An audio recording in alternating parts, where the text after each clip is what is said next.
Welcome to Guide Guru. We hope this video helps.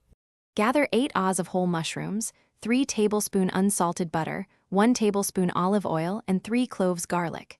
Trim stems and slice mushrooms to about 1/4 inch thickness so they cook evenly.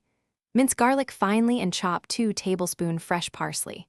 Pre-measure 1/2 lemon for juice, a pinch of salt, and 1/4 tsp black pepper. Pat mushrooms dry on paper towel.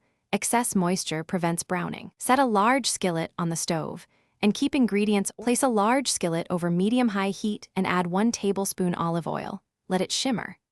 Add mushrooms in a single layer without crowding so they brown. Sauté 3 to 4 minutes undisturbed, then stir to brown all sides. Push mushrooms to the edge, add 3 tablespoon butter to melt, then add minced garlic and cook 30 to 45 seconds until fragrant. Do not burn. Squeeze 1/2 lemon over the pan to deglaze, scraping brown bits. This lifts flavor and creates a glossy sauce. After deglazing and melding flavors, turn heat to low and stir in 2 tablespoon chopped parsley. Taste and adjust with a pinch of salt and 1/4 tsp black pepper. For a richer finish, sprinkle 2 tablespoon grated Parmesan or fold in a teaspoon of cream. Both are optional. Serve immediately over toasted bread, pasta, rice, or grilled steak for a simple side. Cool leftovers quickly and refrigerate in an airtight container. They keep well up to 3 days for easy reheating.